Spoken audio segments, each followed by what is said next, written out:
Business trips had become almost routine, another stamp in my well-worn passport. This time, the company shipped us to a quiet Midwest city, whose biggest brag seemed to be a famous hot dog stand. Meetings, team-building exercises, rinse and repeat. The hotel? Luxurious enough to cushion the blow of endless PowerPoints, filled with the kind of extravagance that makes you stock up on tiny shampoo bottles. By the last night, the charm of corporate bonding had worn thin, leaving a comfortable monotony. Someone suggested a local sports bar after dinner, a break from the posh hotel lounge. Seemed like a good plan. Around 20 of us crammed into their long wooden tables, drowning the workweek's fatigue in bar food and cheap drinks. Shelley sat a few seats down, laughing easily as she always did. You could count on her for a warm smile and a perfectly timed joke. She was like the mother hen of our office, leading with a blend of wit and wisdom. Tonight, though, something in her eyes glinted differently, perhaps the dim lights of the bar catching her just right. So, spa day tomorrow, ladies, one of the women from accounting chirped, nursing her cocktail. A handful of cheers followed, affirming plans for facials and massages. One of the loudmouths, probably Ted from marketing, threw in a loud, "Facials, huh? I hear there." Refreshing, his smirk carried all the subtlety of a sledgehammer. Laughter erupted around the table, a blend of genuine amusement and that uncomfortable chuckling that follows a joke pushing its luck. I caught Shelley's eye. She froze momentarily, the joke's full meaning dawning on her. Then she chuckled, a hesitant but good-natured acceptance. "Really, Ted?" The oldest joke in the book. Shelley smiled warmly, shaking her head. Her laugh carried a carefree tone, a playful nudge in the ribs to Ted's comment. Conversation moved right along, but there was this faint hum in the air, that unspoken camaraderie binding us closer. "Hey, Shelley, how about you show these kids a thing or two about karaoke?" I hollered, grinning.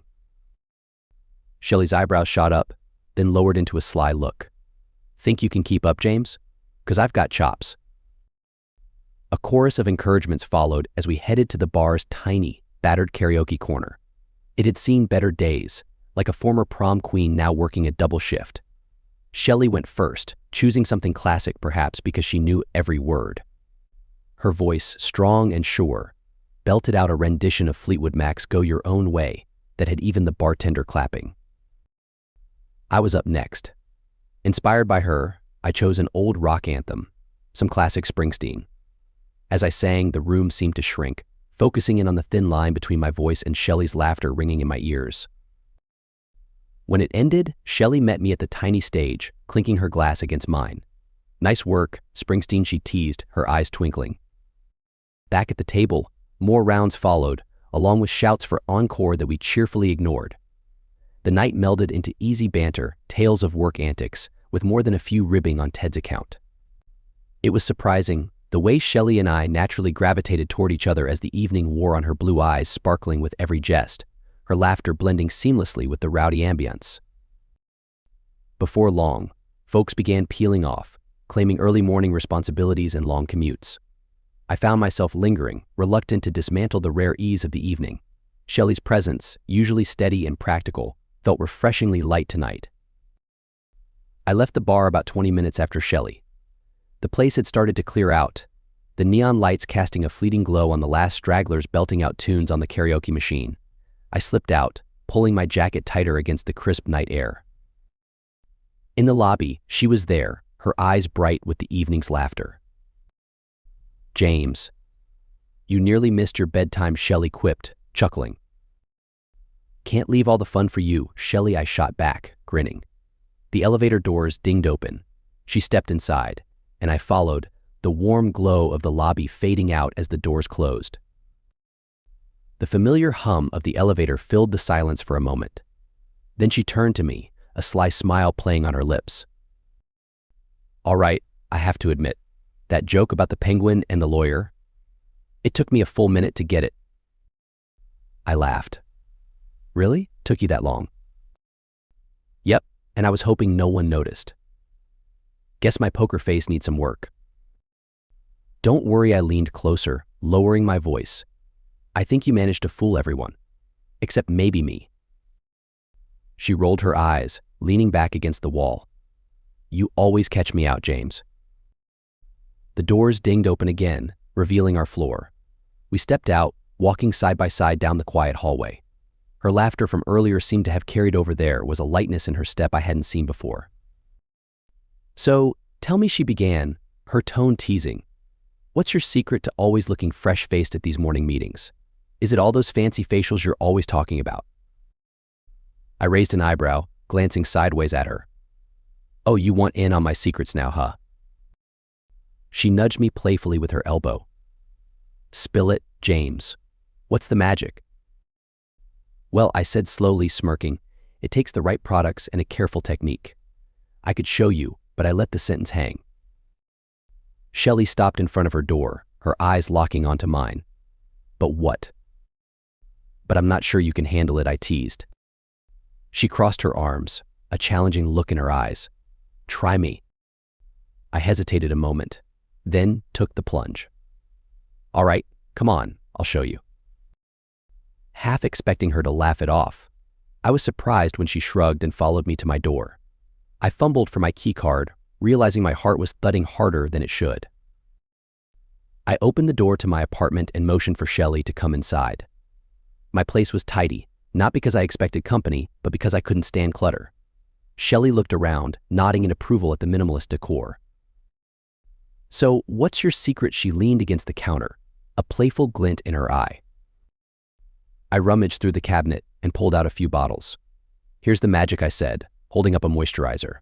"Starts with this, twice a day." She stepped closer, her curiosity evident. "Mind if I try?" "Not at all." I squeezed a dollop into her hand. Gentle, circular motions. She followed my instructions, laughing softly. "You're quite the skincare guru." "Gotta keep up appearances," I joked, winking. Shelley's expression shifted, more somber yet curious. "James, can I ask you something more personal?" "Shoot," I replied, leaning against the counter, arms crossed. "I've been reading things," she started, her cheeks flushing. "About certain experiences." Now she had my full attention. "Like what?" She looked down, nervous. "Like facial stuff. You know what kind of stuff?" For a moment, I was speechless. Then, curiosity took over. "That's a new one. Why?" She met my gaze. "Never tried it." But she hesitated. "I find the idea strangely exciting." "Well, it can be quite exhilarating," I said, my voice low. "But always about consent. You make sure they're into it." Shelley nodded, her nervousness giving way to a small, mischievous smile. "Would you ever?" "If they're comfortable, and they want to try," I assured her, feeling the room's tension heighten. She bit her lip, cheeks pink. "Would you consider?" "With me?" My mind raced. She was serious. "If you're sure," I said slowly. She moved closer, warmth radiating between us. "I trust you," she whispered, her smile faint yet sincere. I took a deep breath, knowing the line we were about to cross. "All right," I said softly, "let's try." With that, I slipped off my pants and boxers, standing before her in all glory. Her gaze dropped to me, her eyes widening a bit more. I could see the anticipation building in her, the nervous energy practically radiating off her. Taking a deep breath, I wrapped my hand around my stuff. I could feel her eyes on me, watching my every move. It was intoxicating, having her undivided attention. She joined me. Shelley leaned forward, pressing a tentative kiss to the tip. "Take me deeper, Shelley," I instructed her, my voice coming out hoarse. She obeyed, taking more. I could tell she was out of practice, but she was doing her damn best, and that was all I could ask for. I reassured her, "You're doing great, Shelley." She looked up at me, a small smile playing on her lips. It was the hottest thing I'd ever seen. I guided her to lie down on the bed. She reached up, her fingers gently caressing my things, and I nearly lost it right then and there. I could feel my ending building, the pressure mounting. The first shot surprised her, but she kept her eyes on me, a look of wonderment on her face. Then she got all the rest. The sight of her like that, so vulnerable and trusting, sent me over the edge. As I caught my breath, I looked down at Shelley, her face covered in milk, a small, satisfied smile playing on her lips. It was a sight I wouldn't soon forget. Both of us were speechless. I couldn't help but stand back and admire my work. Her laugh broke the silence, full-bodied and genuine.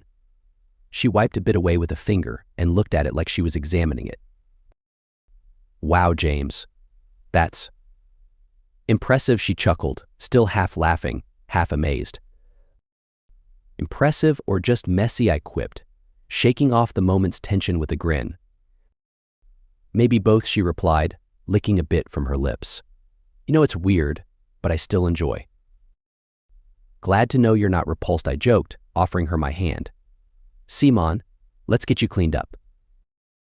We walked to the bathroom, and I handed her a towel. She took it, her fingers brushing mine for a second longer than necessary. She didn't say anything, just gave me a tired but contented smile. I leaned against the doorway, watching her as she wiped her face clean. "Thanks for..." "Well, everything," she said, looking at me through the reflection in the mirror. It was a fragile moment, something that felt too new to define yet. "Anytime." And I mean that, I responded, hoping she caught the sincerity in my voice. After she finished cleaning up, we hugged goodnight. It wasn't just a casual hug, a mix of warmth and unspoken promises binding us. Despite the late hour, I couldn't shake the newfound connection.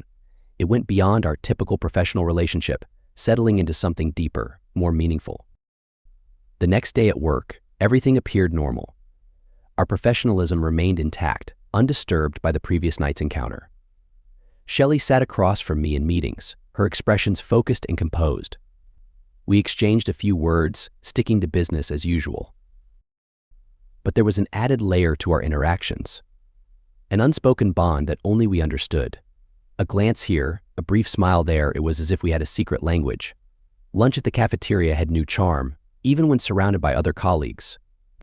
We were masters of subtlety, careful not to reveal too much. Over the next week, I found myself catching moments where Shelley's eyes held mine just a bit longer, where her laughter seemed more genuine when she was around me. It wasn't always easy, maintaining the boundary. Work demanded our focus, and both of us stayed committed to our roles. But in those fleeting moments, the connection was undeniable. It was a secret shared just between the two of us, adding an unspoken depth to our interactions that left me wondering what would come next.